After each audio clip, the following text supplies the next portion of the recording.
Not worth a dime. Piers Morgan drops major bombshell on Meg's podcast as it's never work.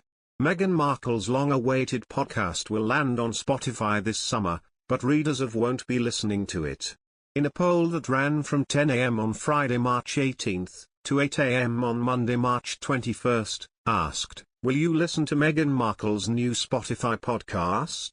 The poll gathered a huge response, with 21,035 people casting their vote, and hundreds of comments left below the accompanying article.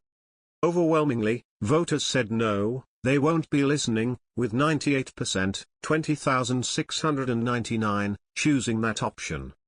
Just 1%, 285 people, said yes, they'd listen, and 51 people said they weren't sure if they'd listen or not. In the comments left below the poll, readers mostly said they just didn't feel like the podcast interested them. Username Dukeofdar wrote, "Listen? You must be joking, the majority of us don't even read the articles about them." And username Norman Ghast wrote, "No, I will not be watching, reading or listening to this new venture of hers, whatever it is." Others, however, said they'd listen if some key guests were brought on, like username Luella7, who said they'd listen only if Piers Morgan is a guest. Piers Morgan, the former Good Morning Britain host who was forced to leave his role after he made derogatory remarks about Meghan's mental health, has been embroiled in a long-running feud with the Duchess for years. Ahead of his new show on talkTV in February, Piers invited Meghan to be his first guest.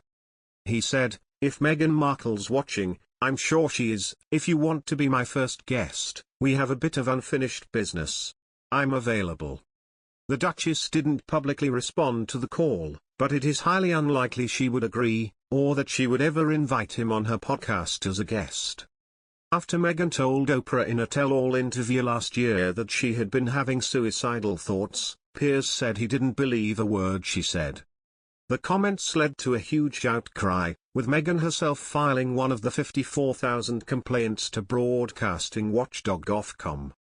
Ofcom cleared Piers in September last year, ruling that the host had been sharing his opinion and was entitled to do so. Little is known about what Meghan's long-awaited podcast will contain. A spokesperson for Archie Audio, the branch of Meghan and Prince Harry's Archie Foundation that will produce the podcast, said the Duchess was committed to taking steps to combat the spread of misinformation on Spotify.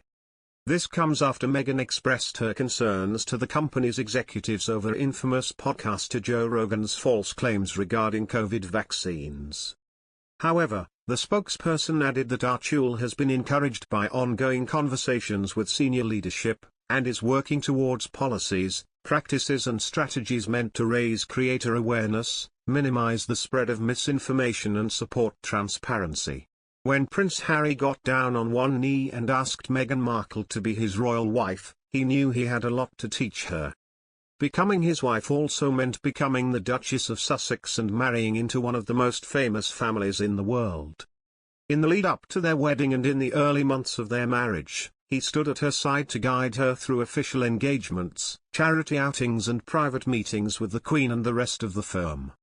But according to body language expert Judy James, a subtle hand gesture from Meghan Markle proved Harry's role as guide and protector is now over and the tide has changed in their relationship.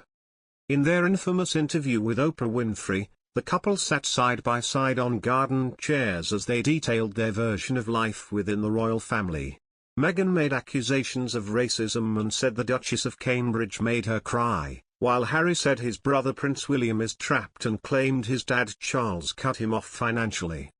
And Judy told that their hand gestures show that while Meghan appeared confident, Harry was not and needed his wife's support.